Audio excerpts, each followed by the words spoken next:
15 বছরের একগুচ্ছ সাম্রাজ্য কি এভাবেই তাসের ঘরের মতো ভেঙে পড়বে? 2026 সালের বিধানসভা নির্বাচনে এক ঐতিহাসিক পরিবর্তনের পর আজ তার ইতিহাসে সবচেয়ে বড় সংকটের মুখোমুখি। একদিকে বাংলায় ক্ষমতার পরিবর্তন, আর অন্যদিকে জুনের এই তপ্ত আবহে দলের ভেতরই শুরু হয়েছে এক বিশাল অভ্যন্তরীণ বিদ্রোহ। মমতা বন্দ্যোপাধ্যায় সবচেয়ে বিশ্বস্ত বিধায়ক এবং শীর্ষ নেতারা কেন আজ দলনেত্রীর বিরুদ্ধে গিয়ে বিদ্রোহী হয়ে উঠছেন? এই ভিডিওতে আমরা আলোচনা করব বাংলার রাজনীতির সেই ইনসাইড স্টোরি যা মূলধারার মিডিয়া আপনাকে সহজে দেখাচ্ছে না।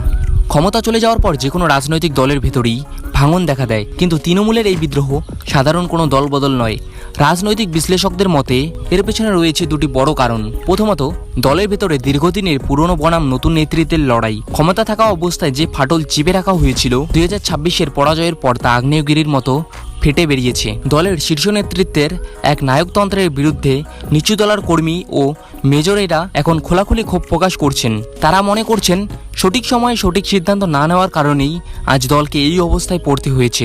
সংকট এখানেই শেষ নয়। বাংলায় নতুন সরকার আসার পরই অনুপ্রবেশকারীদের চিহ্নিত করা এবং বর্ডার সিল করার ব্যাপারে কড়া পদক্ষেপ নেওয়া শুরু হয়েছে। তৃণমূলের যে ভোট ব্যাংক বা ক্যাডার বেস বর্ডার সংলগ্ন জেলাগুলিতে শক্তিশালী ছিল, কড়া প্রশাসনিক অ্যাকশনের ফলে তারা এখন চূড়ান্ত কোণঠাসা। এর ফলে দলের বহু মেজ ও সেজ নেতা নিজেদের রাজনৈতিক অস্তিত্ব বাঁচাতে দল ছাড়ার বা নিষ্ক্রিয় হয়ে যাওয়ার রাস্তা খুঁজছেন। অর্থাৎ একদিকে অভ্যন্তরীণ ফাটল আর অন্যদিকে নতুন সরকারের আইনি ও প্রশাসনিক চাপ। তৃণমূল আজ দুদিক থেকে অবরুদ্ধ। বাংলার রাজনৈতিক ইতিহাস বলে এখানে যে কোনো দলের জন্য কামব্যাক করা অত্যন্ত কঠিন। সিপিএম বা কংগ্রেসের মতো দলগুলো একবার ক্ষমতা হারানোর পর আর ঘুরে দাঁড়াতে পারেনি। মমতা বন্দ্যোপাধ্যায় কি পারবেন এই তীব্র অভ্যন্তরীণ বিদ্রোহ এবং দিল্লির রাজনৈতিক চাপ সামলে তৃণমূলকে আবার পুনরুজ্জীবিত করতে?